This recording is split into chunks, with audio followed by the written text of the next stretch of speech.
And finally tonight, an inspiring story of 49 people who have pushed themselves further than ever before in memory of loved ones. The Pennsylvania Perimeter Ride Against Cancer has hit the road every 2 years since 1983 to raise money to fight the killing disease of cancer. And as Jeff Cherico reports, a heat wave and super steep hills doesn't even stop these cyclists.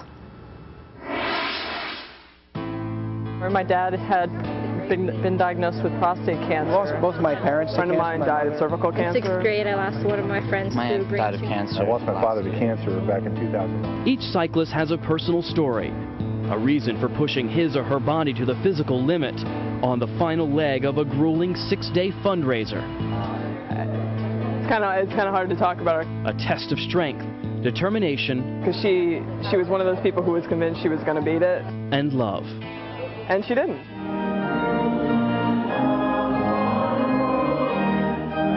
It all begins 7 days earlier at Holy Trinity Lutheran Church in Palmerton. Nearly 50 riders and their support staff gather in prayer. It's the 12th time the Pennsylvania Perimeter Ride Against Cancer has hit the road. I thought, 500 miles, I could do that. I had no idea what I was getting myself into. Yeah, maybe we want to put them in between. We're loading our trucks with all our gear, our bikes. After some tight hugs from family, the cyclists hop aboard vans for their starting point, Waynesboro, Virginia. They're heading back to the Lehigh Valley. All right, guys! Woo! The first day is a punishing 110 miles with 19 climbs along the steep Skyline Drive.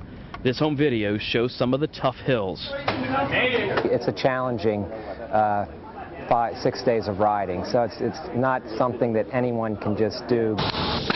Bob Freed first organized this fundraiser in 1983 after his 17-year-old cousin died from cancer. Following his death, I just thought there was something that could be done to help in the fight against cancer. We've always been the type of people that, we don't like to complain about things unless we can try to do something to fix it. But 3 months before Bob, his wife Kathy, and 18 other riders planned to leave, Bob's dad was given the grim news. He had 3 months to live. Cancer had taken over his body. He was fighting it in his way, and I was kind of fighting it in my way, so he pretty much insisted that I continue. Each city we came through, we would call home. Sometimes several times a day, check his progress. Sure enough, when the ride finished that day, he let go. But I sincerely believe he waited for us to come back. Did you see your basketball coach sent $50? Oh, no. 22 years later, from their West End Allentown home, the Freeds, with some help from their children who never knew their grandfather, continue the mission to fight cancer by cycling. Well, they're very hardworking people. It takes so much time and commitment to be able to put together this bike ride. The same can be said of the riders.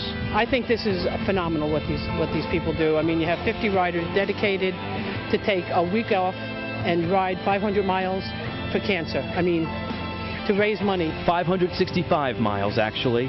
And at the end of each 100-mile day, they sleep in modest accommodations, like on the floor of this Virginia middle school gymnasium. In the morning, it's back out under the intense summer sun.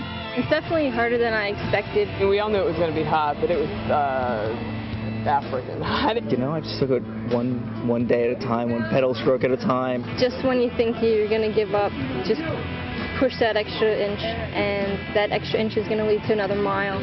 We know that there's some discomfort, but at the end of the day, you can replenish, get your sleep, and you're feeling better the next day. Folks battling cancer don't have that luxury.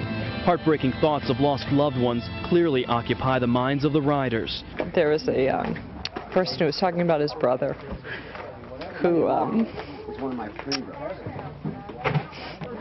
he had lost, and he's doing the ride in honor of him.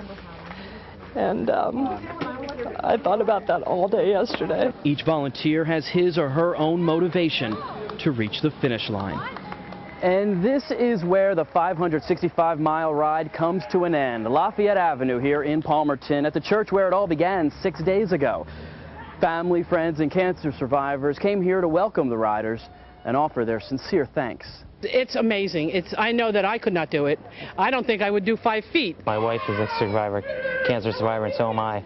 But for what they do is just, I mean, you can't thank them enough for what they do. The ride's youngest, 16-year-old Dan McDonald, finishes first.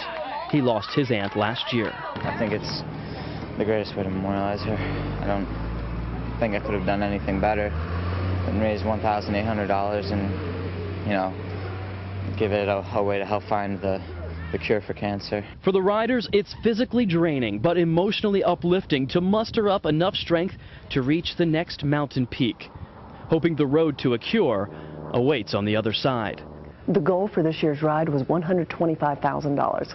The latest figures show the riders have collected more than $135,000. That means on average each rider raised nearly $2,800 to help support cancer research. Congratulations to all of them for their wonderful efforts.